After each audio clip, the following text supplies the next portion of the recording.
Debate over Michael Jackson's sexuality raged long before claims he had an inappropriate relationship with boys. From his childhood lived in a show business hyper-reality, his seeming asexuality while dating sought-after stars, a claimed passionate love affair with wife Lisa Marie Presley and police raids over his activities with children, his sex life was anything but normal. His friend of 40 years and biographer J. Randy Taraborelli has detailed Jackson's bizarre relationships in the days after the King of Pop suddenly died of a suspected cardiac arrest. Taraborelli told London's Daily Mail that even Jackson's mother worried that he wasn't much interested in girls when he was a teenager. Later, when he dated a number of Hollywood stars, the biographer writes that, "No one believed he'd had romances with girls such as Tatum O'Neal or Brooke Shields, no matter how much he insisted he had." O'Neal told a friend, "How can any girl have a relationship with him?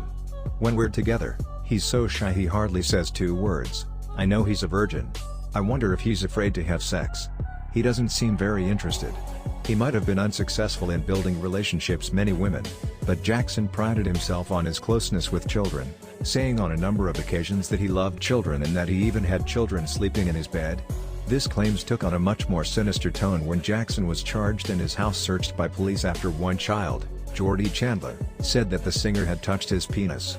During the search, police took away a picture of Home Alone star Macaulay Culkin in his underwear along with a series of other similar images. At the time the New York Post screamed, "Peter Pan or pervert?" It was a question that would continue to haunt the increasingly bizarre acting star.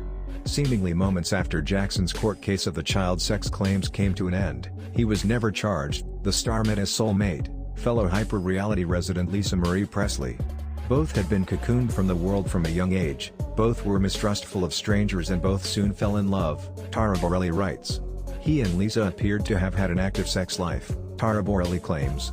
She told a friend that he was hot stuff in bed and amazing, and she should know, the friend added, because she's been around. But, some of his habits were a little odd. The first time, she went to turn on the lights afterwards, and he leapt out of bed and ran into the bathroom so she wouldn't see his body. He emerged 20 minutes later, in full makeup and wearing a silk robe. Then they went at it again. He liked her to wear jewelry in bed. They were into role-playing games, although Lisa would never say who was playing what kind of role. They were married at a secret ceremony in the Dominican Republic in May 1994, with no family or friends present.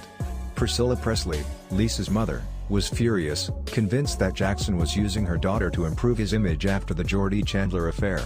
But that relationship too struggled under the weight of their bizarre lifestyle, ending not long after Jackson asked his then-wife to have his baby and Lisa Marie turning him down. Their physical intimacy had cooled as Jackson pushed to have children. But Lisa Marie said, "I think we have to have sex in order for me to get pregnant," she told him, "and I ain't doing it."